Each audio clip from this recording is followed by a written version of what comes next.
Welcome everyone to episode 40. Yeah, we're over the hill, guys.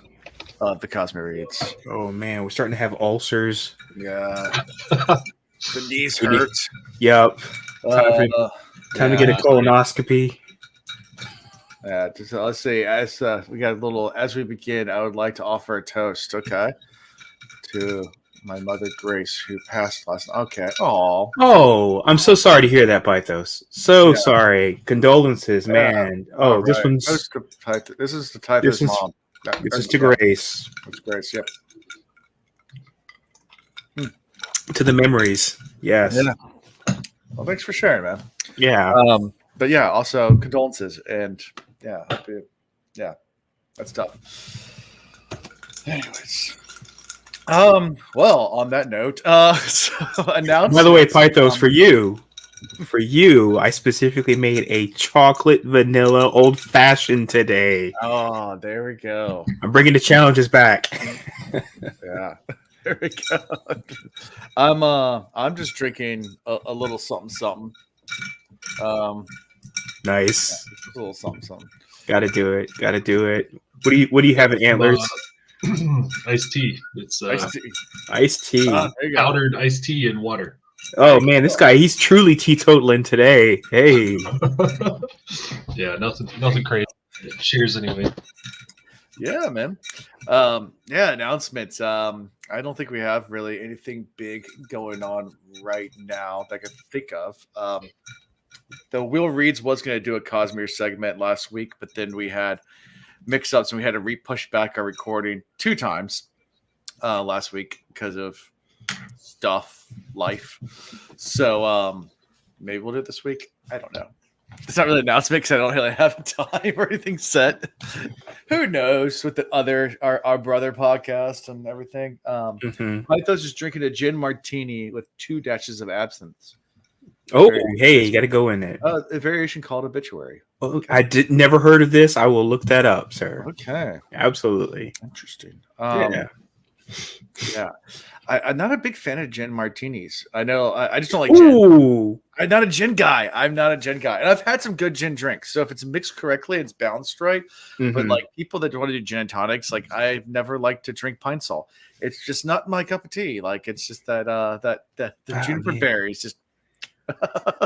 I mean, you got to go Hendrix then. Go Hendrix because it's just rose and a little bit of like a lemon type of, Right. back. I can do back Hendrix into- actually. Yeah, Hendrix is the. I heavy mean, juniper stuff. I just yeah, no, I agree with you. Like that Rangpur, which has like lime in it, which just even accentuates the juniper even more. I'm not a fan of that. So yeah. I'll stick to And my then vodka, don't- please. And by the way, I'm the martini guy. I hate a dirty martini. I hate olives. I hate the taste of olives. So basically, I like chilled gin with a little bit of, like a little vermouth swirled on a glass. I do it the very old English way, which is like vermouth in a glass, swirl it, dump it, chilled gin. Yeah. That's all I need. I'm good. Life is copacetic after that. Good deal. Yeah. Well, I am embracing for impact as I'm probably going to be sick over the next few days. I'm not feeling sick yet, but this weekend I had 2 outings where I took my kids to like a trampoline park and then a roller skating ring, and both of those, like even talking about like petri dishes, Yeah. like I just felt like, man, the amount of Lysol that we need after being Yeah, man. like I'm not a very cleanly person, but like it was just There's a reason I used to hate taking my kids to Chuck E. Cheese back in the day is because Oh, there's like filth on everything. It's like they never cleaned a single video game or any of No. the stuff. And it was just like disastrous. And I was like, I can't touch the germs anymore. I have to leave. Yeah, we went to Surge Adventure Park in Dimby, which is like a new, but I say new. It's been there for about a year and a half. Is that what was Rebounders?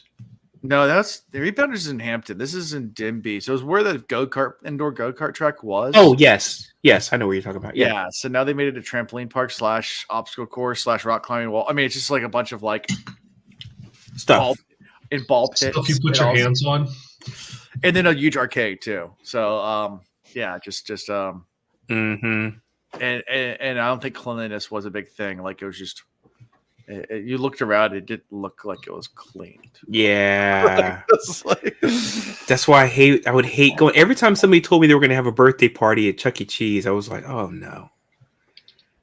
yeah, They should just give parents gloves when they walk in. yeah, you know? just and roller skating rink was pretty clean, but it still had a giant arcade, and it's still a public space where people are touching, or there's lots of kids.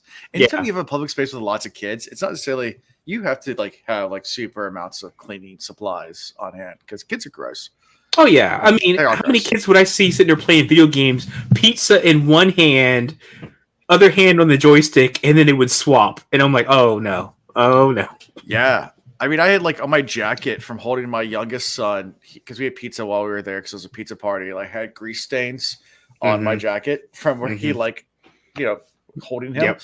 And I was like, he didn't wash his hands. He went and like got a bunch of pizza, and then went back and ran through the park like with greasy hands. Like, Oh yeah. and like every other kid's doing that too. It's gross.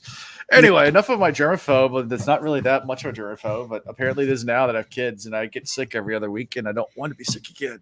Yeah. So load up on that emergency, Alan. well, yeah, that and drinking, right? Same thing. Same thing. You drinking, you know things. You'll get there. It kills all the bacteria, right? I mean, alcohol kills bacteria. You use alcohol to sterilize, right? 9 out of 10 AA clients say it's true. That's true. We had a cat stuck on our deck this weekend. That was exciting. Well, that's fun. How did it get stuck on your deck? I don't know. So there's like a fence on one side that it could have jumped on top of the fence and then gone up to our deck. But it seemed like someone's pet. It didn't seem like a stray because we have stray cats sometimes go by. And then I don't know if it got spooked by like a fox because we have foxes and stuff. Because it was looking around like, I don't want to go back down there, but I need to go back down there because these people keep coming outside. And so it slept out there Friday night, and Saturday I woke up and built a little I got a 2x4 from my in-laws house, put it on a ladder, and then put another one to go in, and it just wouldn't go down. So you built a kitty tower. Yeah, right. We have a kitty tower. Tara was like, should we bring that out there? I was like, no, that shit is way too heavy. But it kept hiding under the grill cover. So I took the grill cover off because I didn't want to have places to hide. And then it goes in the grill cover. So I just picked the whole grill cover up and carried it through our house outside. So that was the most exciting thing I did all weekend. Awesome. So, that's exciting. Gotcha. I hopefully don't get sick from the cat. Yeah. Mm. Yeah. The cat scratched your ear. Yeah. That catfluenza is going around, man. Watch out. Cat AIDS. Cat AIDS. You got to watch out for that cat AIDS. Mm. Which is a real thing, by the way. Cat AIDS is deadly. It kills lots of stray cats. Guys, ready? Jump right into this chapters because we start part 3, The Broken Skies.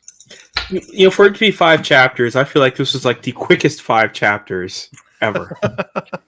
They are pretty short chapters. I mean, not. the crazy short. I was like, "Am I almost done reading?" And I was like, "Yeah, I guess so." Yeah. It was tough to. I guess. I could have assigned more, but 5 is. No, that's okay. I think that maybe it was the next one was just really long. The next chapter, or maybe there's. I'm sure there's a reason you did it this way. I think there's a reveal in the next one that I wanted to spend more time talking about. Oh, okay. Yeah, I think that's why. We trust you.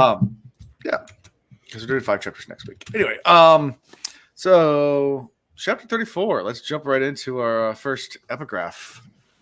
Firukumi should be noted is a power of balance. Of the 3 powers, only it is known to men before the conflict between preservation and ruin came to head. In Firukumi, power is stored up and then later drawn upon.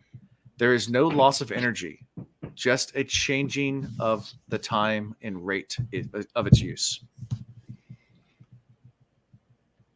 I don't know if you got anything from that, but okay, cool. So we're Sad Boy Marsh. Anything, Orlando? Say that again. You didn't have anything on that? About Firukumi? Mm-mm. Go ahead. I assume you do. Please do. Go ahead. No? Yes? No, Well, it kind of builds on the other one, I think. The next one gets into hemalurgy. It's this Fergie first, and the next chapter is hemalurgy. The only thing that happened when I read that is I was like, "Oh, that's right, there are 3," and then that was all I thought. Fearchemy, yeah, the 3 different. So Marsh, we're with Marsh. Poor Marsh. Oh, not poor Marsh. Scary Marsh. This Joker is intimidating. He's still Inquisitor. I know, but the thing is, though, I feel like he's scary at a different level for some reason. Yeah. Maybe it's because we got his internal thinking as he's going along. Yeah. But he's scary. He's like a horror monster movie scary level. Yeah, I'm trying to remember how it's worded because he strode like let me flip through the chapter real fast. Continue talking. Oh, it just wrote. Okay, so there's some way they described it, where it was like how he was relishing in the terror going on around them. Like, yeah, Marsh. A small town, workers on top of a makeshift case, Flamingo. Ash swept. Ash sweepers reacted to in passing with shock and horror. Yeah, I can't remember what it was, but there's something where he said he's like walking through the town. He's walking through the town with all this ash falling and it just being kind of a dismal scene with this like grin on his face. Right. Yeah. He's like letting Ruin completely have control. He's not resisting it at all. Yeah. Right. Yeah. And he's like smiling. He's like seeing all this chaos going on. He's like, oh, this is great. Yeah. He's enjoying the chaos. Yeah. He said still does have moments where he kind of breaks through. You broke up when you adjusted that a little bit. Oh, sorry. But he has his moments where he still kind of is Marsh. Sure. So at least there's like some hope that he's still in there somewhere, but he's a very imposing figure right now. Yeah. And this little town's full of starving people. And even though it's in Ellen's protected zone, but Marsh revels in all the despair around him. Not holding back his was it silver or sliver of resistance. Yeah. So I mean, he's holding back any of his. He's basically not giving into any resistance at all. He's like you were saying. He's, and he's there for one purpose only. He wants to get another spike. Creates another bronze spike by stabbing a smoker through the heart. And so they're in like a small town. I don't think it says the name, but they're like at Mount Tyrion, I think, which is the ash mount closest Mount to Tyrion. Yeah, that's right. So they're just at some random little town in the shadow of this ash mount, right? Right. And he's like going to perform hemalurgy on this misting, right? Yeah, this misting, this smoker. I got like when I first read it, I was like, oh, he's we're gonna see Marsh interacting with some important figure here, but no, he's just going to go stab some dude. And then he's disappointed that he's drunk and passed out. Yeah. It takes out a few people on the way in, like casually, just like using that metal triangle he's using. He just like basically just burrows through their heads, just whenever he likes to. Mm-hmm. Yep. And goes and stabs the dude, and that's yeah. But these people begging to be back under the Lord Ruler's domain, and he was like, I was gonna kill him, but I was told not to by Ruin, and I mean immediately boom, volcano goes off. Yeah, exactly. I was going to say, Here comes a lava. And I'm like, he's like, oh, hunger is the least you have to worry about. Man, he is ruthless. Ruthless. Because he says they're like, we're out of food. He's like, you're not gonna have to worry about that for long. Right. And then he walks like an hour and then turns around, looks at the ash mountain, and it erupts. So, I was like, hold on, did he just do that, or did Ruin just do that? Ruin knew that was going to happen. Yeah. Because remember, he got the direction from Ruin about not worrying about killing the people, right? He was like, he was just like, I don't remember exactly how it went down. I just remember that, he was like, oh, well, Ruin told me not to worry about all of that. Yeah. Just focus on the one dude. On the one dude, and then be out. Yeah. Yeah. Yep. It looks back. The pyroclastic cloud just coming down the city. Like, yeah, they're all dead now. Oh man, yeah. Jeez. And that's it. I mean, really short chapter. A very short chapter. Imposing chapter, but yeah, it was an impactful chapter. I'll give it that. It is. You guys ready for chapter 35? See. Okay. Hemalurgy is a power about which I wish I knew far less. To ruin, power must have been inordinately high cost. Using it must be attractive, yet must sow chaos and destruction in its very implementation. In concept, it is a very simple art, a parasitic one. Without other people to steal from, hemalurgy would be useless. All right. So this is where I have thoughts. Sure. Because I feel like hemalurgy should not be treated as one of the 3 powers. Okay. Because it is the bastard child of the other 2 powers. And I'm like, so I didn't have thoughts in the previous chapter, but I was like, we got this other epigraph that's coming. But yeah, I still think of it as the bastard child. And of course it comes up later about how it really is a bastardization of the other 2. Sure. So I feel like it's almost like, the poor man's feruchemy / alchemy. Yeah. So yeah. Yeah. I said alchemy. I meant to say allomancy. Sorry. Yeah. I got you. Thank you. Easily confused. Thank you guys for giving me a pass on that one. Sorry. Yeah. Blame it on the alcohol. Blame it on the alcohol. So yeah, we're in Spook's point of view on this chapter. Although it starts out talking with Breeze. Because I guess they're at a tavern. Yeah, Breeze mingles at a tavern with Spook. And they're looking for Dern.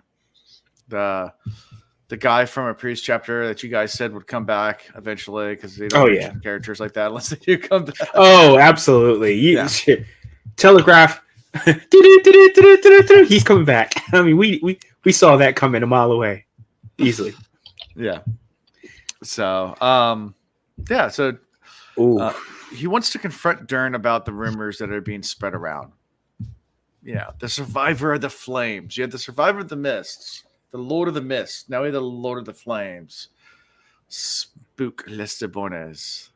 And soon to be the Lord of the Dance. Yeah.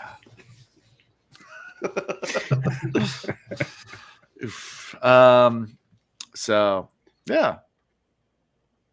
What do you think about this whole entire encounter with Dern? I mean, they finally find him, and Spook's just like, dude, why are you doing this? I didn't have a whole lot of thoughts about that. It's just, I mean, this whole Kelsier thing, though, is just like so fascinating to me, because every time something happens where I'm like, it's just a figment of his imagination, and then we find out it's going to come up soon, it's like it's guiding him in a way that there's no way it could be his own imagination. Anyway, right. I'm so fascinated by this. I don't know if that's preservation, and he's hearing preservation and thinking of it as being Kelsier, but that's the only guess I got. But okay, yeah. All right. By the way, I don't call him Spook anymore. I feel like Spook died in the flames. He is now Lestibones. Yes. So when he asked Dern about why he's doing it, he's like, he's trying to undermine the citizen. They want to cause problems to the underground economy because he was causing problems, because the citizen was caught. The first citizen was causing problems with the underground economy, and he's like, dude, he's been cramping on cutting all my product down, overweighting the market and things like that, and taking out my prices. I'm trying to make a living here, and yeah, he needs to go. So I'm spreading rumors about you, Les de Bones, because yeah. And by showing Quillian that they tried to kill a member of Kelsier's crew and could not to the townspeople and spreading this rumor, it undermines him. And that's Dern's motivation. And then, yes, we get to the part where Kelsier talks to Spook. And Kelsier tells Spook to go after Quillian before he harms Sazed or Breeze. Yeah, so I never liked Breeze much. There's that line. Was just really interesting. Like, that's not something Kelsier would say. Like, I think Kelsier loves Breeze a lot. Like, again, that's one of those lines where I'm like, is that Spook imagination or is that something else? The whole thing really caught me off guard. Yeah, I didn't get the impression that Kelsier had a problem with Breeze. Yeah. But maybe it's just, or maybe he was just using Breeze like a utility, not really aligned with him, but just knew his usefulness. I mean, because he is extremely powerful. Yeah. Is that actually Ruin? I'm wondering if through the hemalurgical process when Spook got spiked, maybe it's Ruin speaking, acting like he's Kelsier. Dude, Will, I love this theory. That's a great theory time. I like it. I mean, yeah. I have nothing to refute it. Space there, I think I'm onto something. Sure. I mean, it does seem like it's evil. I mean, the whole hemalurgy thing seems like it's evil and, like I say, a bastardization of the other two processes, right? Right. I mean, so... We know hemalurgy is of Ruin. I mean, they said that. And then allomancy is of preservation. Because the preservation gave allomancy. I don't remember how. Yeah, I don't remember how explicitly it went into it. So, Alan, you may have to remind us. It did say in one of the epigraphs that allomancy is of preservation and that hemalurgy is of Ruin. Of Ruin. Okay. Well, then there you go. So, isn't Ruin like the one that's all about manipulating words and stuff? Yes. Yeah. Mm-hmm. Because I'm just thinking maybe it's like acting like Kelsier so that Spook listens and trusts it, right? Dude, I like this theory. Will, I think you're onto some good stuff here, man. Yeah. Seriously, yeah. Yeah. So we end this chapter as Spook is kind of leaving this meeting with Dern. One of Dern's henchmen comes up and is like, dude, they got my sister. I need your help. They're going to execute her. Yeah, we need. Oh, right, because they found out his lineage is back to right, nobility. Some nobility. Yeah. Yep. Is it Mustafa? I thought it was Mufasa. Mufasa? It's actually talking about Lion King over here. He said Kelsier is actually Mustafa. Kelsier is the prize land is convincing Simba to kill all the noble animals. Yeah. Yeah, Mufasa. Yeah. From Lion King, right? Wait, he said it is. I'm just drunk. Wait, who's Mustafa though? Mustafa is actually a real person. Yeah. Wait a minute. Yeah. Mustafa is a. Oh shoot.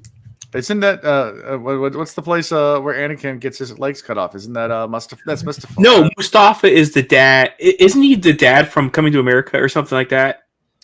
That's a good one. That's a deep cut. Oh, please, somebody look this up. Where do I know Mustafa from? Let's see. Oh, Mustafa. No. It's Jaffa. Jaffa. Okay, Jaffa. What is Mustafa from? And don't say Star Wars. That's Mustafar, something like that was already in it. It's not the same thing. There is a 2008 movie called Mustafa. No, Mustafa's from something. I'm trying to help Pythos, I swear. Oh, it's the waiter in Ratatouille. That's what Disney Wiki says. The waiter in Ratatouille? The waiter in Ratatouille was the main dude, though. It's the dude that was getting pulled by the rat. So Mustafa is a name in Arabic that means the chosen one. No, it's from a movie. Wait, can I share my screen? You can. I have to allow it, I think. Let me see. Let me go back to the. Can you share your screen? Yeah, there he is. Boom. Mustafa. Mustafa. Okay. Oh, that dude. Oh, I forgot about him. I love it. And by the way, we derail this train every week. So by the way, you did nothing new. It's a Queen song. Okay. I mean, every week we derail this train. It's fine. See, the cough's coming back. We're talking about Mustafa. It's like gunpowder to me. Yeah, man. You got that Chuck E. Cheese cough, dude. Doesn't go away. It doesn't go away. But anyway, so as to save his daughter for a price, Spook pretty much says, "Yeah, I'll do it, but you got to get gather 10 men for me or something like that." Oh, I didn't write the note about that. Yeah, I think it's 10 men. You have to. Yeah. So yeah, that's how we end this chapter. So any other thoughts before we move on to chapter 36? Any final thoughts? Just look at my notes. Nope. Okay. That's it. No. Chapter 36. In hemalurgy, the type of metal used in a spike is important, as is the positioning of that spike in the body. For instance, steel spikes take physical elementic powers, the ability to burn pewter, tin, steel, or iron, and bestow them on the person receiving the spike. Which of these four is granted depends on where the spike is placed. The spikes made from certain other metals steal fair chemical abilities. For example, all original Inquisitors were given gold spikes, which after first being pounded through the body of a ferrochemist, gave the Inquisitor the ability to start healing power. Though they couldn't do it as quickly as a real ferrochemist, as per the law of hemalurgic decay. This is obviously where the Inquisitors got their infamous ability to recover from their wounds quickly.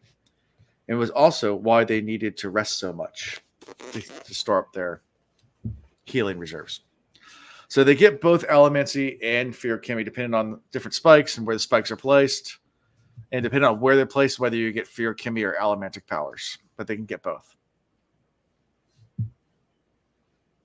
I like how the epitomes are turning into like epitomes.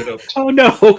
Every week you've got to do this, huh? You just gonna do this on purpose just to mess with me, huh? I actually didn't do that on purpose. Which is no, you did.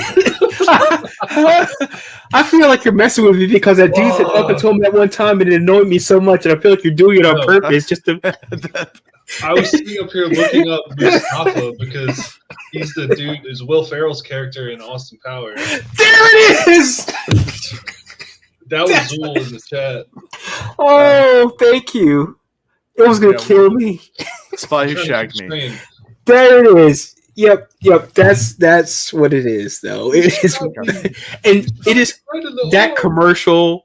That commercial is so hilarious when he's like doing the whole dancing. And anyway, Will Ferrell is just Will Ferrell. Anyway, switching on back. So the epitome.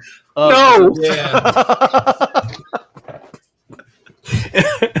That's your sole purpose every week is just to hit me with that one mispronounced word.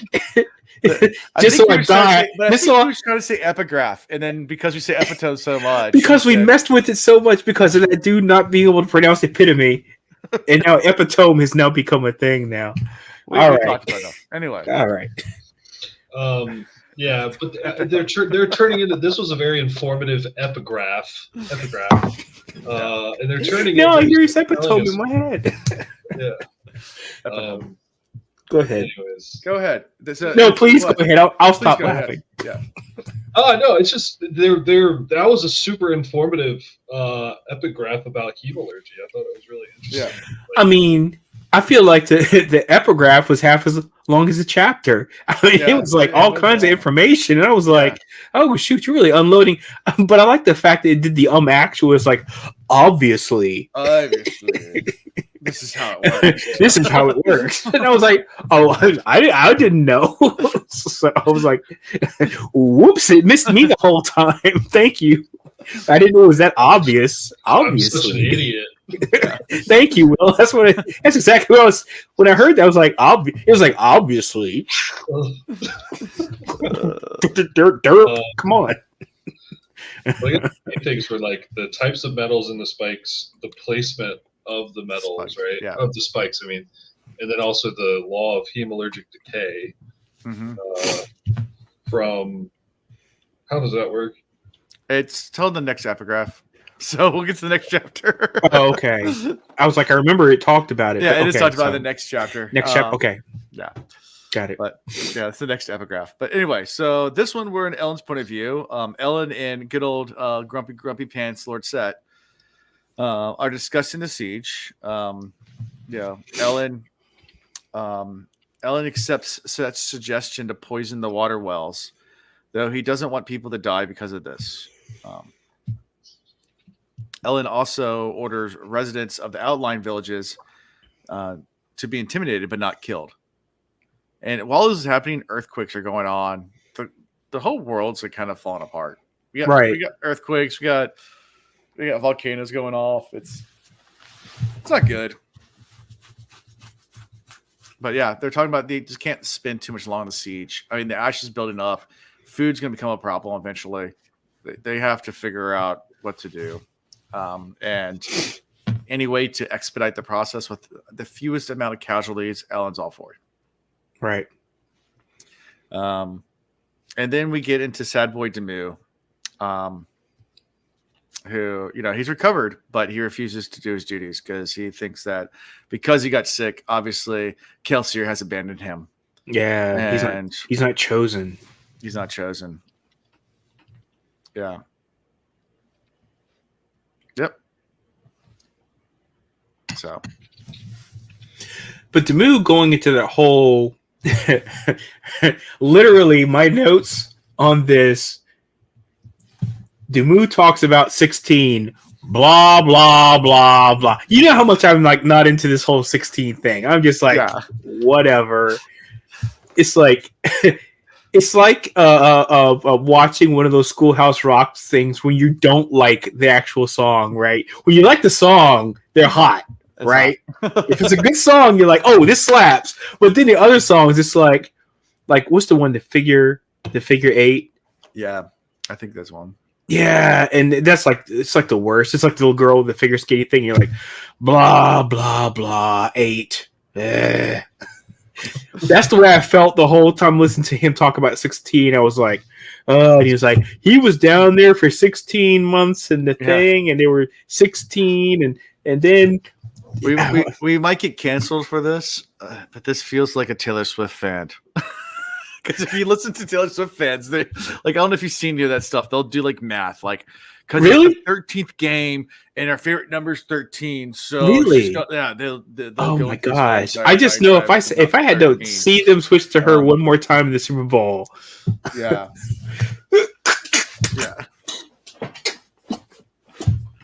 Dude, on Reddit, like. I get promoted subreddits, and for whatever reason, every day I'm on Reddit, I get the Travis and Taylor subreddit promoted. Yeah, that's right. I don't want this. The only reason it's getting promoted to me is because it's so freaking popular now. Yeah, and I hate that. I hate the way Reddit does the promotions for other subreddits. I'm like, I happen to look at something about one car, and it's like, hey, I heard you like Ford Pintos. I'm like, no. Yeah. I'm onto something here. It's definitely a Swiftie thing. So basically what I'm saying is that Kelsier is Taylor Swift and Demu is a Ravage Kelsier fan, Taylor Swift fan. And he's trying to like put pieces together. Like in the 16th hour, the 16th day, the 16th minute, 16 people were killed to the 16th of the 16th. Could not care less. So, therefore, Kelsier doesn't like me anymore. And Ellen's just like, do you hear yourself, dude? Like you knew Kelsier. Shut up. Look, every time you guys read a chapter and they start talking about 16, Imagine that meme of Gene Wilder as Willy Wonka doing this, and that's me like, tell me more about your stupid theories about 16. I've never heard of bad theories before. That's exactly what you guys be picturing every single time, because that's exactly what I'm doing the whole time. I'm like, oh, great, another conspiracy theory. Yeah. Oh, But great. there are a lot of interesting 16s in here. Not some of the obscure ones aren't, but there are some. And that's fine. But the thing is, though, when people do that, where they start to try to create like all this numerology between all these like really disparate things, it's like if you were able to use that to predict something, fine, go at you, whatever, have at you. But it's like when people did, and I remember this ad nauseum when they did that after 9/11. You know, it was the worst thing, and I had to listen to it over and over and over again, and all the facts were wrong. And I was like, that's not the flight number. Oh, no, you're hurting my head now. And that's the way I feel about this. It's like, I don't care about, you know, post-mortem, post-dissection, blah, blah, blah, breakdown. I'm like, I couldn't care less. Now, if you said, oh, if everything works in the realm of 16s, that means 16 months from now, Ruin will be at its weakest. By all means, talk all day long. Let's go. Yeah. Otherwise, now I'm like, Yeah. So you feel the way you feel about 16 the same way you feel about 10 soon. Is what oh no, I feel worse about 16 than I do about 10 soon. I would rather listen to 16 chapters of 10 soon than listen to one full chapter just talking about these 16 theories. Okay, got it. Hot take. Got a new leader in the Hot take. group. Hot take. I look. Bad conspiracy theories. So Oh no.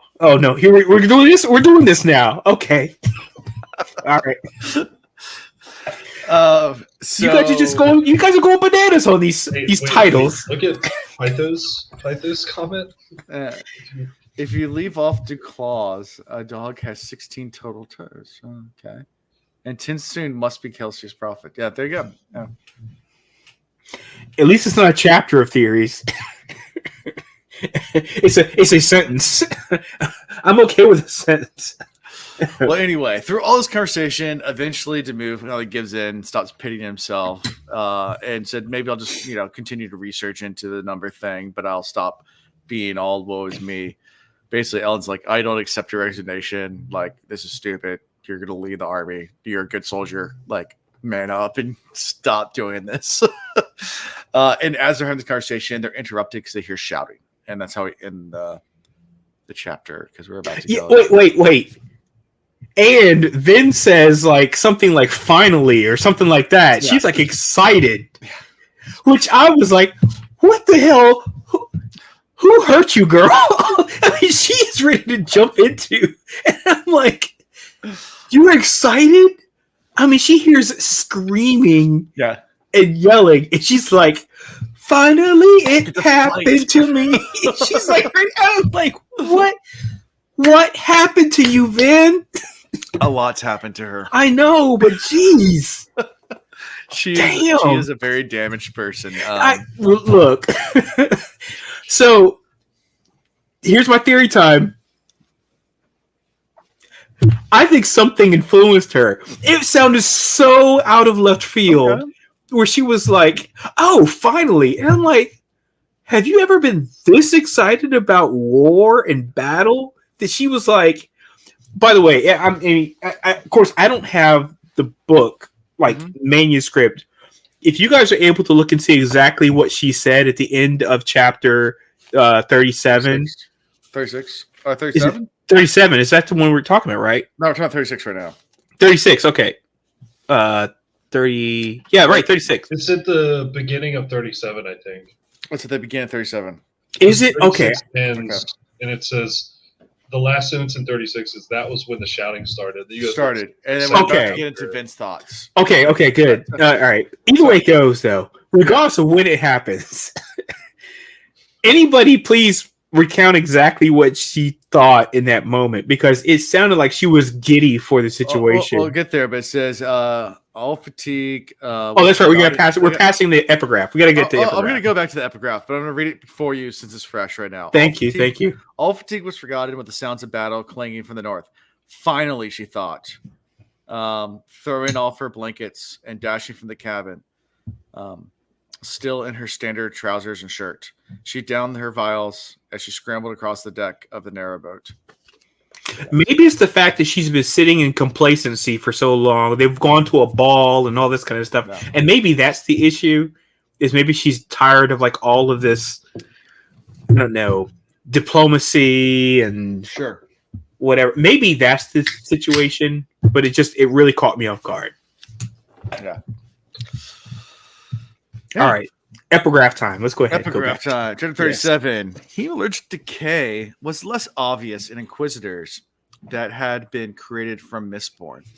Since they already had elementic powers, the addition of other abilities made them awesomely strong. In most cases, however, Inquisitors were created from Mistings.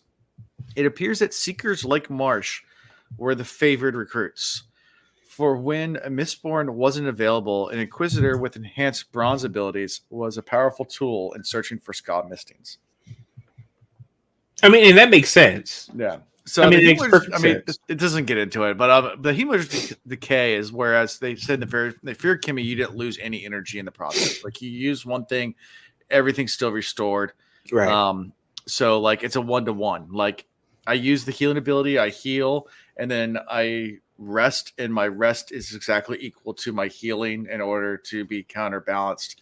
Whereas a Inquisitor has to rest like twice as long to get the same amount to get half as much healing because there's decay. It's not pure source. That's what it's got like a half-life basically, right? So it's not a 1-to-1. Right. Yeah. Which makes sense because I mean we've heard about that up until now when it comes to well, actually, everything we've heard about when it comes to ferrochemy, right? I mean, yeah, that they could, put their power into these metals, right? And it's always available to them, and there's no decay. Even the Lord Ruler had that, right? Sure, I mean, 1,000 years. So that all makes sense. So I like the confirmation. Because I mean, Rashik was a terrorist man. That's right. Yeah. Yep. So yeah, he was a ferrochemist first. Yep. So we're in Vin's point of view. Yeah, Vin's really excited. Get to go fight time. So she runs over there, and a bunch of raiders from King Yeoman's camp or whatever are attacking their supplies. So yeah, and Vin just goes straight into let's fight mode. Pushes. I like how she does this too. She goes into she jumps down against the horses, realizes none of them have horseshoes. Like, oh, they're ready for it. And she looks at the spears, like, oh, they're all stone. All right, whatever. Improvise. Metal spikes from tents. Let's go. Just improvises. Still is badass because that's the way Vin does things. Improvises and just moves on. She's a little headstrong, but I mean, she is. But she's also young, so and she thinks she's like any young person thinks she's invincible, right? Right. To a point. Yeah. So fights all the horses and these guys in a pretty fun fight scene. And using tents, like I said, to wrap the horses up, wrap people up, and just uses the tents themselves and the spikes and does her thing. This is a cool scene to envision. Yeah. Mm-hmm. It's interesting. Yeah. Someone else, I was listening to another person's podcast, and they were talking, I think in the Well Ascension, of Vin using the horseshoes, jungling them to do her crazy. Yeah, the juggle thing. That was pretty cool, though. Yeah. Could you imagine how ridiculous that would look in live action, though? That. Well, we talked about that on this podcast. Yeah, we talked about how, I mean, that's such. It's doing. I don't know, but it's such. I mean, the way it was described is perfect. It's you pull the last one, you throw that one way ahead of you, while you're catching up to the one that you threw 2 horseshoes ago, and then you're just pulling them in. Yeah, it's a cool concept though. Yeah. Same thing with the sin spikes. They would look pretty ridiculous, but I mean, you could probably pull it off. Then again, when you ever make an adaptation to a movie or TV, a lot of stuff's getting cut or changed around, but still. Yeah, and and the thing is though, it's hard though taking anything when it comes to a book, especially these like, really abstract concepts, because the way I envision it in my mind is perfect. The way you envision it in your mind is perfect. To put something on screen in a way that appeals perfectly to everyone, odds are it's not going to be good. I always think about Lord of the Rings and Fellowship of the Ring. When the water comes up and it turns into like horses. And I was like, when I was reading the books back, my youth, I was like, this is never going to look right. It's never going to make sense. And somehow or another, Peter Jackson made it work. The water comes around, it's rushing, and then you see like the foam of the water becomes, horse heads. And it was like, okay, you nailed it. Yeah. I'm shocked you nailed it. But the odds of that working out, slim to nil, right? Yeah. So it was interesting too. Like my son only watched one episode. So he's read the first Percy Jackson book. And we watched the first episode on the Disney Plus show, Percy Jackson. And it gets to and not going to spoil the series, but it gets to the Minotaur scene. And we had to turn it off because he turns to me and goes, "Dad, I did not picture that thing being that big. This terrifies me." I'm like, "All right, we'll turn it off." That's okay. Right. I was like, "Oh, how'd you picture the Minotaur?" Like I remember as a kid picturing a Minotaur being exactly like what I see on the screen right now. I guess, but when I read it to him, I guess he did picture it being like a big monster, and I'm like, "Yeah, no, Minotaur's huge." Like that book by Stephen King, one of the scariest things I've ever read in my entire life. I read it in my teens. I feel like the last movie came pretty close to some of the scary scenes. Right. But still not nearly as close as the way my mind, oh my God. It terrifies me to this day. The way when I read that book, so. The uncanny valley. Stephen King's really big on that. Finding things that look almost human. He's really big on terror versus horror. Yes. The difference between, I don't know if you ever listened to his interview. He talks about the difference between terror and horror. It's a really fascinating interview with him where he talks about that. Where you talk about the root word, where you get like, horror, and you go out, it's horrific, but terror is terrific. Right. Like, and it's the connotation, like what's the difference between horror and terror? And he describes it as like horror is like the guy coming at you, the monster. It's a big monster in front of you. That's horror, like slasher horror. Terror is coming home and everything has been slightly moved in your house out of place, and only it's out of place, but you can't really kind of tell that's out of place. There it is. It's unsettling. It's unsettling. That's right? Terror versus horror, where you see like the monster coming at you. That's horror. Right. Terror is like everything is wrong. And I now think I might be going crazy, but I know everything is something's wrong. So, yeah, I have a summer home in Uncanny Valley. I visit sometimes. Yeah. The Uncanny Valley is also fun. I don't know if you know that concept, but that's it's where you have things that like look fake, and then if you take them to the point where they're almost human but not quite human, that's called the Uncanny Valley. Where like it's like resonance. It's resonance between reality and something that's close but not quite, which is just enough to be unsettling, right? It's like be terrifying, and that's it's like right there.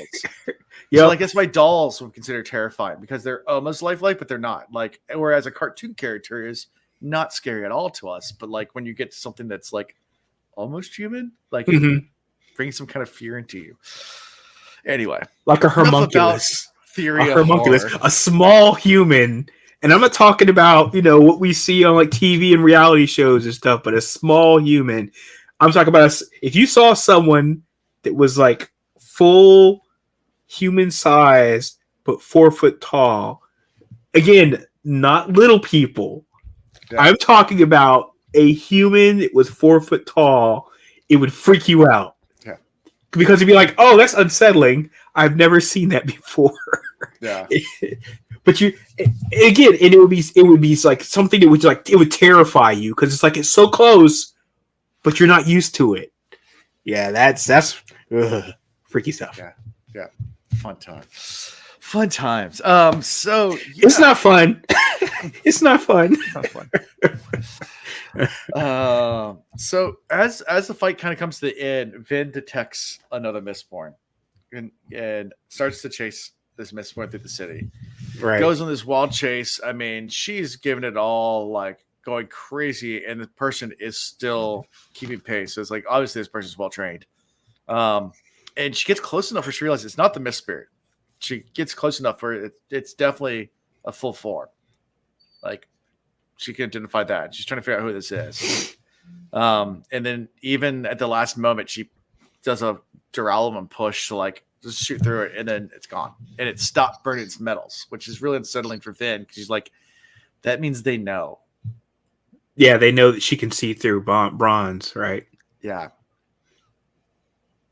So it's like, most Mistborn never stop burning all their metals. Like that's just something you don't do. You don't turn off your metals. Like, but she said one person knew. Yeah, Zane. Mm-hmm. But she didn't know how Zane. She didn't know how Zane knew either. Right. So, if one person can figure it out, then another person can, right? Yeah. How do you think Zane knew? I want to say Raffo, if you ask me why. But well, so the same way that we don't understand how she has her powers and how she sees through things, we don't know what other capabilities other folks have. Sure. And so, yeah, we know that Vin is special, but the same way that there's like some people who are special, she's special in that way, but there's other people can be special in other ways that she isn't even able to comprehend. Right. That's the way I summed it up in my head. Yeah. That's what I was gonna say. Sounds good. Yep. So she loses this guy, and they get back, and she gets back to the camp, and Ellen's like, "Yeah, something's just not right here. This had to be a distraction." And they're like, "But like, what were they doing? Like, I don't understand. Like, maybe they're trying to move like siege equipment around or something like that." And then it clicks. They're like, "The koloss. This was a distraction. They're going after the koloss." And that jaw drop moment right there for me, by the way. Yeah. It did not even occur to me that they would. You think of that as the strongest part of their force. Mm-hmm. And the idea of them using the distraction to take out the strongest part of your force. Right. I mean, it's a brilliant tactical maneuver. And they start thinking about it, like during the fight. Yeah, they felt it. Like, because they can feel the koloss because they have control over the koloss. Right. They felt it during the fight, but the fight was so intense and everything was going on. And they ignored it. They ignored it. It's crazy. And it's brilliant. They up to the koloss wanting to join the fight, and they just pushed it back and ignored it. And they didn't realize the koloss were actually being attacked. Yeah. Yeah. Adrenaline's going. You're kind of like tunnel visioned, and yeah, it's So Vin goes to visit the camp to see if Yuman's still there, and he is. And this is where I think you get the biggest revelation, at least of this episode, of tonight's episode. I think. Yes. You learn a lot about koloss right now. So she goes up to koloss and to Yuman, and Yuman's just standing there, kind of like not really upset. And she's asking like, "Do you mourn?" Like asking all these questions. She's like, and he's kind of giving like really like just nonchalant answers about it. And then he finally like looks around. He's like, "We need more of us." And she's like, "All right, then go do it." It's like, "No, you need to create more for us." And she's like, "Well, I don't know how to do that." And she's like, "No, you have to do it. We're not allowed to do it. You have to do it." So then she uses allomatic push to like force him to show her. And he goes to a body immediately, takes out spikes, removes the skin, because she's wondering, it's so weird. Their burial rituals, they flay all the bodies. Well, first she's following him, like just carrying this body all the way to the human camp and doesn't understand why. It's like, why are you just like walking around with this koloss body? And he gets there. She sees him take out 4 spikes. Yeah. They go to the triage camp, the tent. And he goes up to a wounded soldier, and Vin stops him. Is like, it clicks. He's like, The reason why you say you're human is because you are human. They are non elemental capable spiked. Like, so it's like if you do hemalurgy through someone that's, I think that's how they describe it, like that's someone that doesn't have elemental powers or something like that. But yeah, it's they're humans. Dun, dun, dun. They're humans in these like skin sacks, right? Skin sack. Oh, it is so yeah. nasty to me, by the way. This whole thing is nasty to me, but keep going. So they take these skin sacks and then they spike a dying soldier and basically turn them into koloss. Like the spikes take complete control. These special spikes take complete control over that person and they become koloss. And they start growing uncontrolled. Like they stop, they will never stop growing at that point, getting bigger and bigger. And yeah. My question is, where do the skin sacks come from? And I know you're not going to answer that, Alan. You mean, where's the skin come from that they actually put on the? Yeah. Like, and I'm wondering if there's what, because I was like, oh, I'm going to ask that. I was like, Alan's going to say Rafa, so I thought maybe it's like the Khandra, like they give them, their bones. The bones. There's correlation there, but yeah. Either way, though, just finding out that much about the koloss was pretty. I said koloss equals zombies. They're basically zombies. Pretty much. They were human. Now human dead. Now koloss exist. Zombie. Yeah. If you kept growing, your skin would split. So they use these. Oh, we don't have to talk anymore about it. That's fine. Nope. We're good. We're good. Nope. So they give them these sacks of skin. Alondo's good. Also, like not explained is like the whole growing aspect. Like they put a dead body in there and it grows. Like, why does that happen? Yeah. Oh no, it's not a dead body. It's just an unconscious soldier he picks up. They take life. The person can't be dead. Oh. Person's alive. Right. It's not a dead person.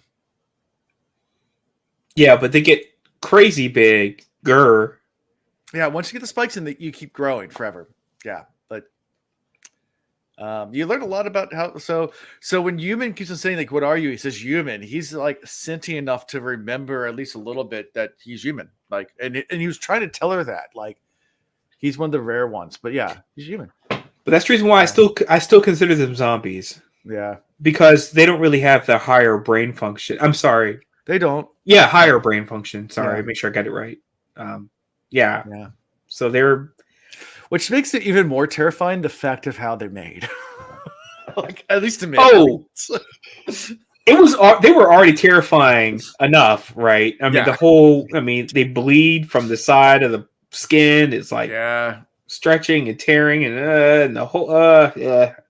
Yeah.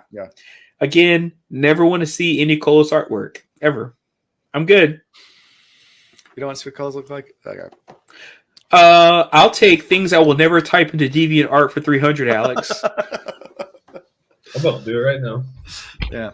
Have at you. Have at it. Cool. I am never typing that. I don't want to see what it looks like. Nope. Good. Yeah. Anyway, they're pretty hideous things, but yeah, so they're human. We learned how koloss are created. We learned why there's no young ones. But it's so unfortunate though, because that's a really terrible situation. I mean, because you have to wonder. I mean, were they injured and on the precipice of death before they were turned into koloss, or were they just happen chance bystanders who just happened to get turned into koloss because someone needed an army of like easily manipulated, mindless. So also, if you remember back to the last book, when they steal one of the pouches from the koloss, they had the wooden coins in there, but they also had spikes in their pouches. So when they killed another koloss, they would put something inside their pouch, and when I think it was Ellen stole one of the pouches and looked inside, and it was just like these little tiny little spikes, and he's like, I don't understand why they collect these things.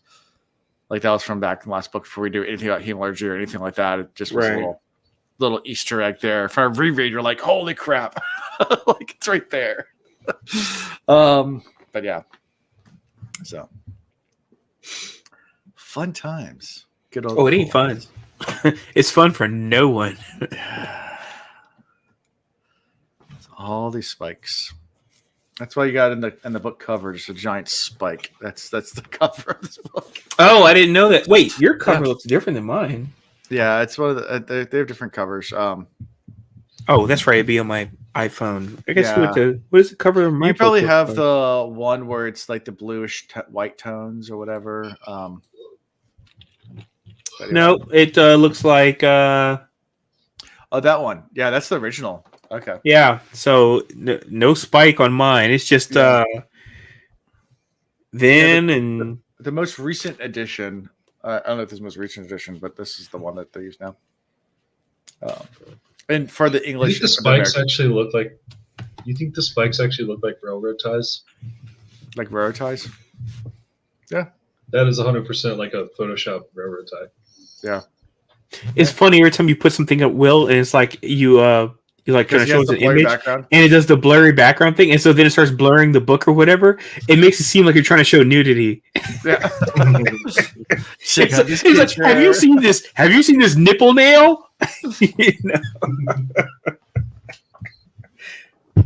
So, any more thoughts about this? I mean, this is a big revelation. This is probably the biggest. It's a huge revelation. I was just mulling it over, and just I couldn't get past the nausea of the whole thing, but okay, interesting. I think it's going to change their whole opinion about the Koloss army. Yeah, they're going to get all like emotional because they know it's actually humans now and start treating them differently, and humanize it. Well, they create new ones now because I mean it's nice to have a Koloss army, but at the same time, will they? I mean, now it's a whole moral dilemma. So there's my issue is the moral dilemma, and it makes me wonder: what if you went and took the blue skin and spikes off of them? Does it kill them instantly, or can they still live? Yeah, it's like an Inquisitor where you remove the right spike and they just fall down dead. Die? I mean, we don't know yet. I haven't been told that yet. Yeah, and they just thought like that was their burial ritual was flaying. I mean, that's not something that Vin realized as she's walking through the camp as well, as they're taking their dead and just flaying them, and she's like, it's such a weird burial ritual they have. But it's so they can save the skins for making more. It also talks about the currency of swords, like they right that whole thing where they get the Well, they take the swords from the. They take the swords from the dead, and they know, recently deceased. They know how much they need based on how much empty swords they have. If they have a lot of swords, they need to start making some more colors. Yep. Yeah. So, but they're not allowed to make them themselves. She forces Yuman to do it, but Yuman doesn't want to. Like, this is something that even they won't do. Like the Lord, I guess the Lord Ruler was making them for him, or the Inquisitors, or somebody. Obligators. Somebody was doing it. Mm. Yeah. So fun times. Guys, ready for the last chapter? Bring it. All right.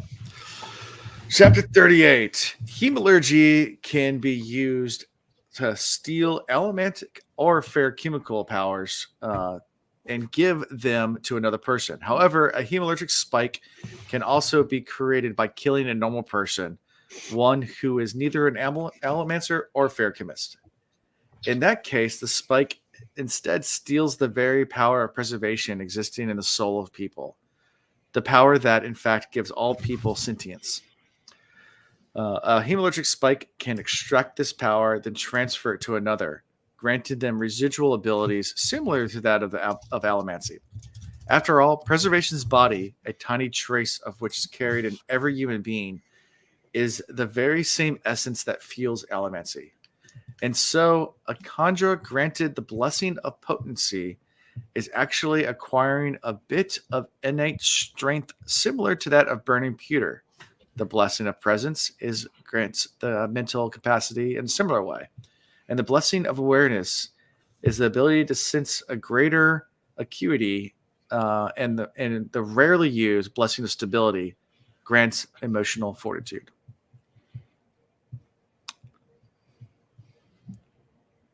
Thoughts about this? Because you can kind of dig into this pretty deep if you want to.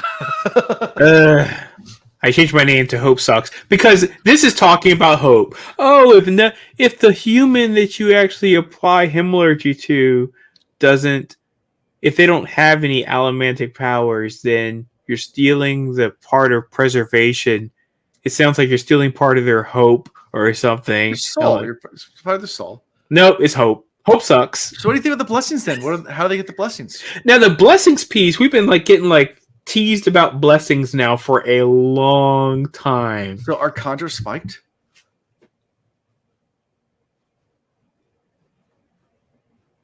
No, they're boned. They're boned.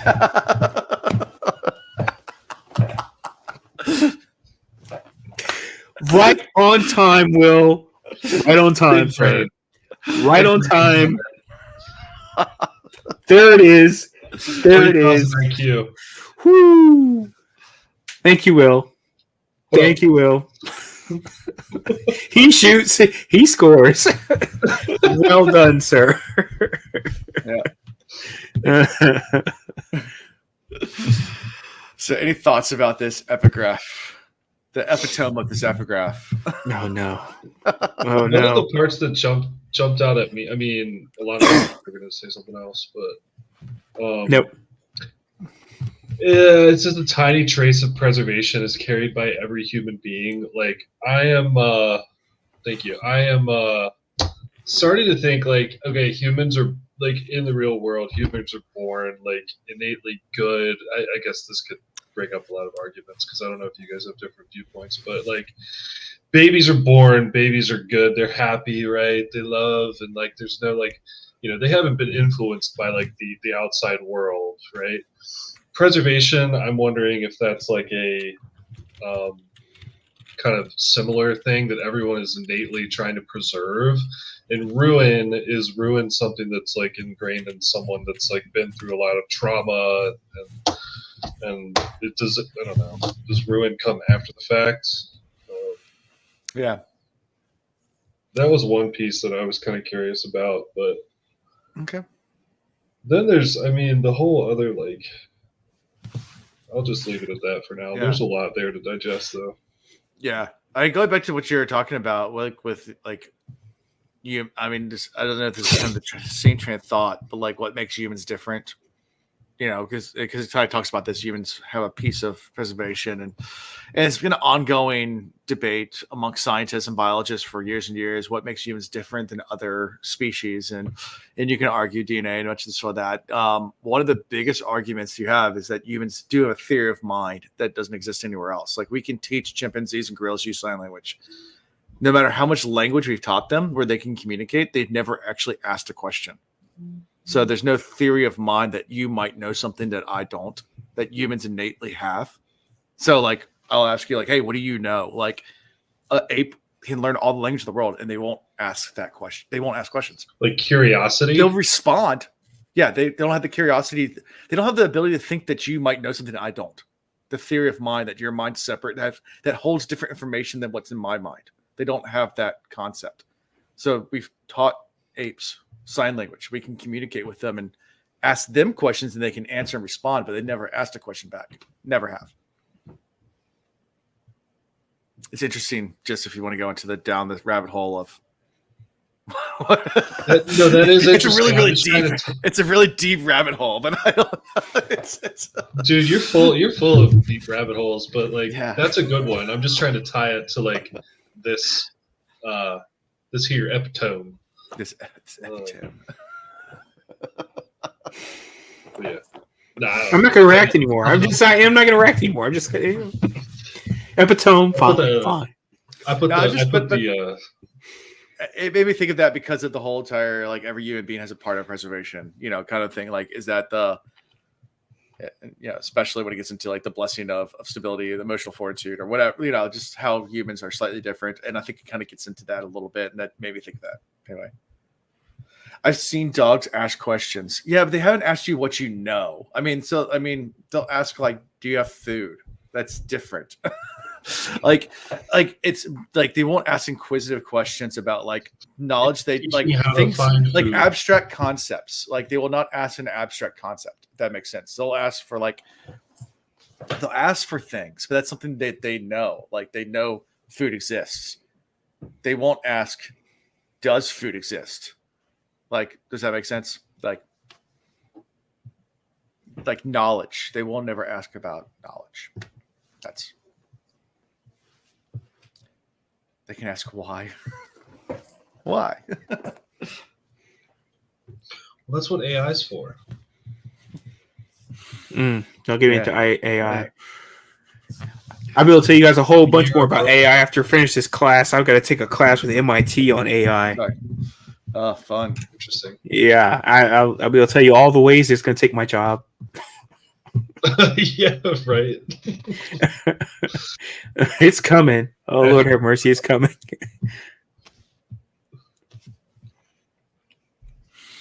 So, anyway, guys ready to jump into this chapter? Yes. Spook and says it. So we start with Spook. He's watching the he watches as Franson and some of the other skulls excavate one of the burned out buildings. And I apologize in advance. I did not do the look at the bones because I figured we did a Contra chapter this week, and then I read this chapter today, and I was like, "Man, dude, you had it. The setup beyond setups. The whole purpose of this chapter is look at the bones. Look at the bones, dude. How could you miss this? Oh man. Next week, guys. Next week. Be too late. Yep. So they found 9 skulls in the debris. There are 10 people that went in. And it's significant because obviously that means must be ways out. Which helps Spook know that, yeah, there might be actually a way of saving the sister. Right.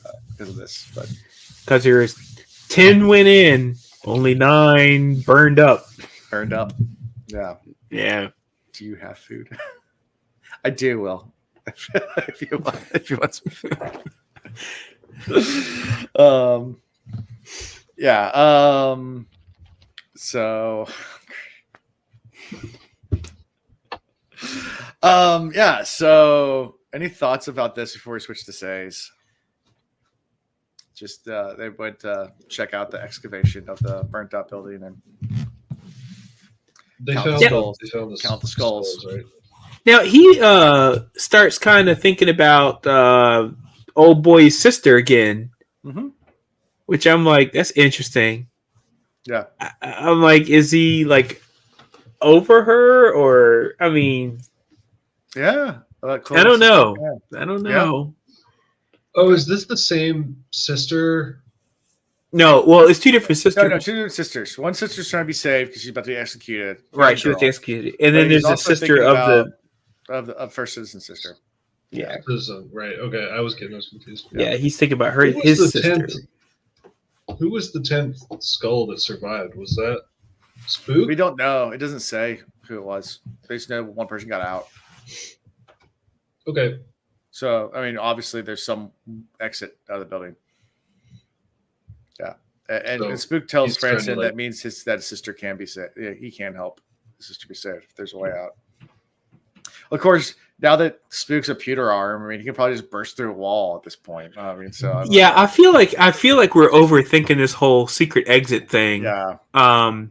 Outside looking in, I feel like this is like a bunch of like drama unnecessarily brought up. It's like, why don't you just go ahead and just bust in there? You're the savior now. You got your I don't know, Fable going through the streets right now. Why don't you just go ahead and just bust through there, continue to prop up the romanticism about your own existence and how you escaped.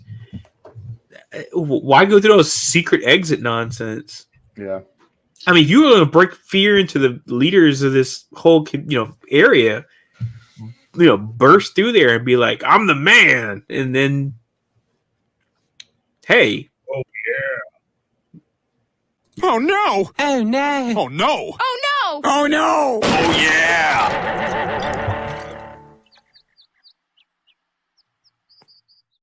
That's all he's got to do. That's all you gotta do. That's all all he has to do. Burst through there. Oh yeah. Oh yeah. That's all he has to do. Anyway, fine. I guess if we go about it the academic way. Yeah. Sure. Whatever. Sure.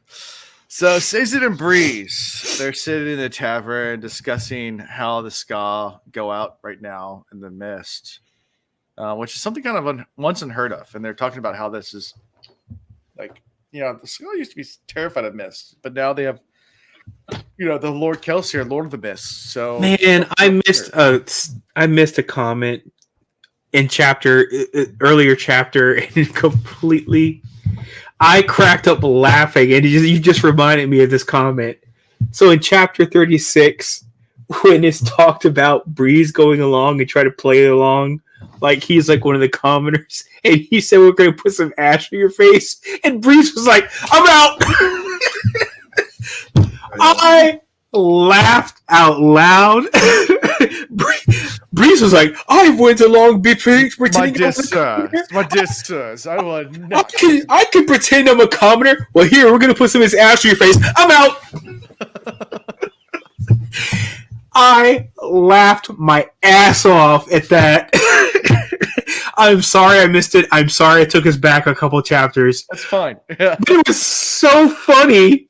I was like...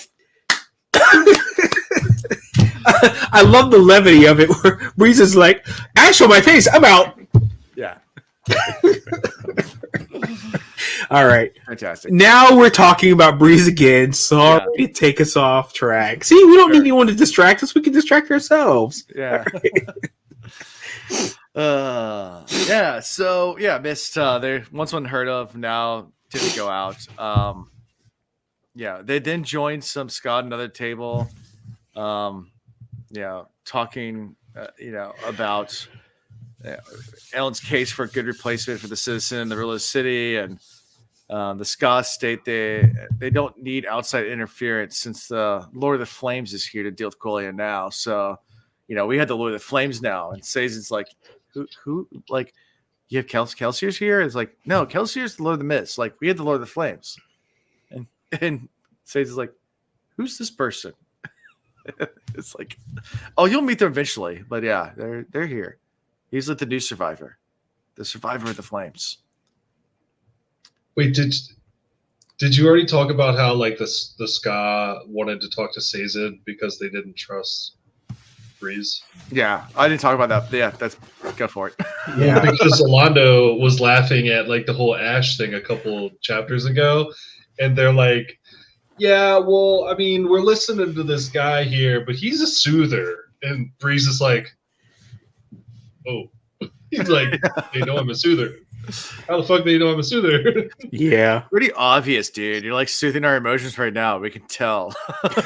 Yeah, You're so obvi. Yeah. obviously. Yeah. Poor Breeze. His status and value is going down quickly. Unfortunately, this poor guy. Yep. He's gonna end up a house husband. Yeah. At the end of this book. Not that there's anything wrong with that, but he's gonna end up a house husband at the end of this book. It's just his lady, just like, "I've got this," because obviously she's got powers, so she'll be just fine. He'll just be sitting at home, just tapping his dueling cane on stuff, just like this poor guy. All right. By the way, it took me until this chapter because the first time they said Lord of the Flame, Survivor of the Flame. Sorry, Survivor of the Flame. It took me a second to realize it's like, oh, that's right. That's Lester Bourne is. I keep forgetting. Spook. So the same way that Sazed says that, I'm like, oh, that's right. Yeah, that's Lester Bourne is. They're referring to him now. Yeah. So, this all going back to Will's theory time. I love this idea of if if Lester Borges is being driven and directed by Ruin, right?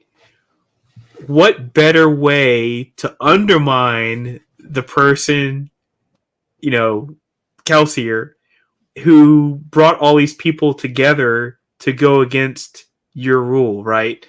Is to create a competing entity through this Lester Borges, flight. I mean, and the thing is, though, it makes a lot of sense if Ruin is actually guiding him, because that one scene where it's like Kelsier directs Lester Borges because he's like, "Don't go that way." What was the scene? I can't remember what he was going. He was avoiding something when he was in the Birdie Building, or this is afterwards? No, it's actually happened in one of these chapters. Oh, like it directed him not to go somewhere. I can't remember why. Let me go back. I forgot. When he was like he was leaving the rich part of town to go to the Scott part of town. Maybe. And I just remember there was a particular sentence where Kelsier, air quotes, was like, "No, don't go that way." And there was somebody coming from that direction, and so he actually avoided that interaction, which means that whatever this is actually real time influencing and impacting his every move. Yeah. So it went from me thinking, "Oh, well, this is just like he's gone crazy and he's got like a schizophrenic thing going on or multiple personality disorder going on," to now it's like, "Oh no, there's something else influencing you." And I thought it might have been like part of preservation, but it makes more sense if it's Ruin based on what you said, Will, because Hemorrhagy is of Ruin. Right. So I like all those. I like how it all meshes up, comes together. So it is interesting also how quickly this Survivor of the Flames came about. Like the build up for Kelsier, like he was in the pits of Hassan. He went through years and years and years of like struggle to overthrow the Lord Ruler and actually get that title. And like Spook like survives a building fire, and now all of a sudden he's survived. It's just like it's way too quick. Like he didn't. I feel like that's a not earned title. Yeah. Going along with kind of what you were saying. Agree. Yeah, this isn't very organic, is it? I mean, it's almost like fabricated into fruition. Yeah. I agree. So I love this idea that this is all of Ruin, and Ruin has a purpose of saying, "Well, I want you to all get behind my puppet prophet, and he will bring you to the dark side." Yeah. Yeah. Yeah. Yeah, and we end this chapter with Sazed being told to go meet the new Survivor of the Flames tomorrow at the executions the next day. Right. And that's how we Survivor of the Bones. Yeah. So yeah, that's how we end this chapter. And we end this episode. So any final thoughts on all this? Nope. Got it. I guess favorite character. Oh, I keep forgetting to line somebody up. Yeah. Yeah, I don't know either. I'm gonna go Human. All right. That's a good pick. Revealing the secret koloss. Yeah. They need a little. They need a little love. I feel like they can use some love. The koloss, yeah, it's sad what the koloss actually are. Oh, it's very sad. Yeah, I knew it was going to be something sad. I didn't know it was going to be that sad, though. Mm-hmm. I was like, these guys are not living a happy existence, so yeah, it really sucks for them. I'm gonna do it for the very first time. As of the third book, I will actually go with Breeze because my man was like, "Don't put the ash on my face." Let me just pull out my dueling K for that the tip of the hat. Please, do not put that ash on my face. I'm out. So I would call him my guy because he gave me the easily biggest laugh I think I've had in all these books. Yeah. Breeze, keeping it real. Yep. Favorite character for me? I don't know. These are all so tough. I can just give it to Says because I love Says and everything he does. But let's see.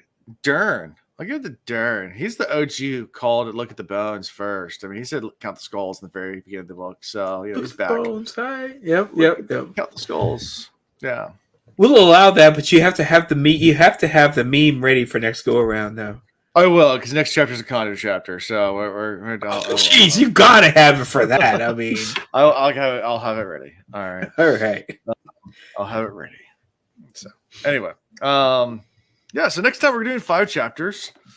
I'm excited about the next epigraph that we're gonna read, the very next one, because there's something that you guys been mentioning a lot and wondering about because it was kind of spoiled to you, and this is the first time it's actually confirmed. Someone said something in chat, and you've clinged onto this word a few times, not tonight, but a few times. And you're like, what does that have to do with anything? And you've brought it up multiple times.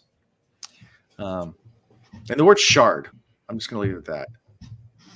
Okay, as long as it's not the word 16, we're good. Yeah, shard.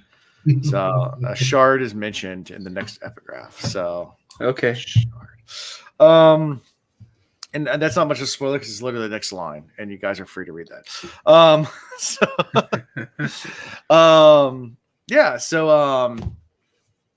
excited about next 5 chapters: 39, 41, 42, 43, 44. It's me. I'm the problem. It's me. Yeah, I know. This is you get really excited about the shards.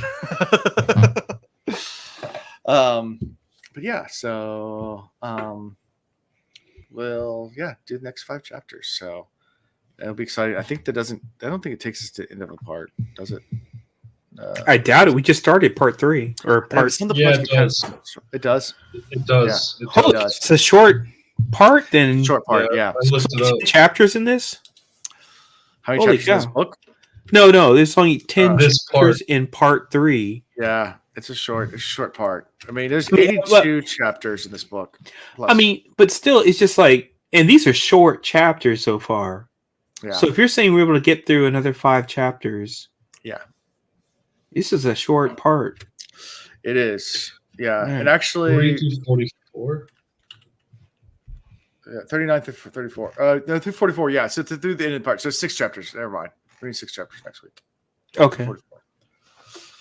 Yeah, I mean it's a little bit longer than what we just did, but yeah, it's not the longest episode we've ever done by any stretch, as far as readings. But yeah, so that's what we'll do. I can start going back and paying attention to these names for these parts. What was part 2 like? What was part 2 called? What was part 1 called? Hold on, I can tell you all the different parts what they're called.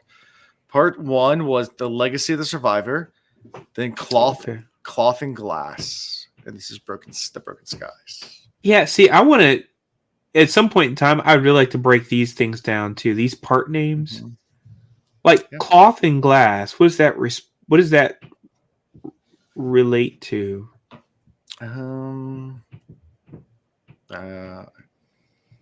Because we don't have chapter names, right? It's just like the chapters. Yeah, and Mistborn doesn't. Brandon doesn't do chapter names. And Stormlight does. You guys told me though that they actually have like some like little symbols or something. They do, yeah. Although they have different symbols. The symbols, yeah. Well, your book's gonna be all. Oh no, it's nudity. So they all have like these little symbols, which okay. So all those symbols, actually, if you go to the back of the book, they're the symbols for the different types of metals and stuff. So. Oh wow. Well, I mean, but here we have 30-some chapters in, and there's still that many metals we've never experienced, or are they like? Yeah. Holy jeez! All right. Yeah. No, Interesting. I mean, how many metals? Now they reuse the same like metals. Oh, they reuse them. Okay. And this Yeah. part, by the way, that we're in right now, part 3. What is the name of this part? That we're doing right now. Yeah, The broken skies. the broken skies. Mhm. See, I'm curious. I mean, what is the correlation between the broken skies and what we're doing, what we're reading right now? So they also use these symbols not just for the metals. These symbols are used also to count. So like it's like these symbols are their language or their letters. Oh, okay. These glyphs. So they actually need the numbers too. So like this doesn't actually line up to any one of the metals, but like it's the symbol for 37 or 36. Okay, got it. Mhm. Got it. Yeah. Well, anyway, I would really like for us to break down if we're able to. Alan, maybe that's something we could do at the end Yeah. of the book. I mean, heck, I would even want to do that for the books you've already done. Yeah, I actually have a keychain on my key. Like, and no one's ever mentioned it, so that's how I know they're not a true Mistborn fan. But I actually have a keychain where it has the glyph for 10 on one side, the glyph for gold on the other side. It's on my keys at all times. So if anybody sees my keychain, they can see I have the Mistborn glyphs on the keychain. Someone gave it to me at Jordan Con, so I was like, I'm definitely putting this in my keys. Well, I would like to again. I would just like to break down some of these part titles. You know, what do they mean? What were they trying? What was Sanderson trying to convey? I'm sure you've got like some insider info. Blah blah blah. I can probably find an interview where he'll say exactly what they mean. But okay, cool. I mean, I would even if that was a separate episode we did for Patreons only or something like that, where we just talked about the part names, I'd be cool with that. But I would love to just have that all broken down. Why was it called that? What was its purpose? What was it trying to clue you into? And did we on this podcast pick up on that, or did we miss it? Yeah. Cool. Let me see if they go through the different part names. There they don't. I mean, I'll see if I can find something. I mean, maybe I'll look at the Copper Mind. And that's only if it's like obvious, Alan. I mean, if it's like, there's websites you can go to that I don't recommend going to at all. But not for us, no. Yeah, for you guys, like the Copper Mind, which is like the terrace where they can store all the information. Copper Mind has all the Cosmere stuff in there. It's very spoiler heavy, but it has all the links to everything and kind of like a Wikipedia for Cosmere. Oh, so it's the guy's own wiki. Got it. Kind of, yeah. It has its own fan run, crazy, and they have lots of quotes and lots of different things. But yeah, cool, very good. Anyway, I'm curious. Yeah, and I know that I have to ask for it on a podcast because I know I can't go look at it myself because I know that. Yeah, I mean, I'm super curious about it, but I know that I don't want to spoil anything. Sure. So, or maybe we can task someone to let us know if they can do the research and let us know within the realm of what's not spoilery. And don't go to the Cover Mind because it'll spoil on the homepage. Don't even think about it. Yes. What? Yeah, you just open it up.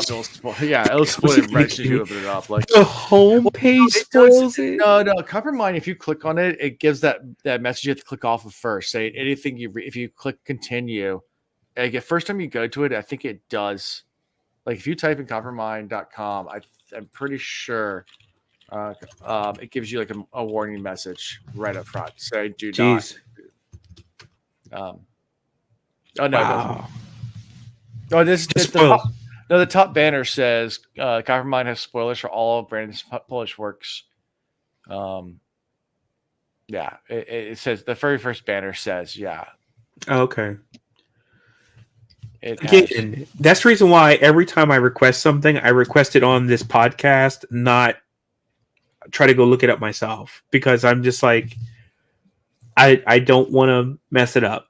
Oh yeah, So- there are spoilers right there in the very front. Yeah, no, it has that Oh. line at the very top, but then you read like 2 pages down. Yeah, there's spoilers. Yeah. No, Oh, don't go there. okay. Don't go Well, to that website. not going there then. Okay. Yeah, the spoilers right Anyway. there. So anyways, yeah. Or maybe, so- again, maybe somebody would be interested in writing up something to help us with that without us having to go to the website or, yeah, you know. I can find something. I'll find something about it. Again, just I was to, digging.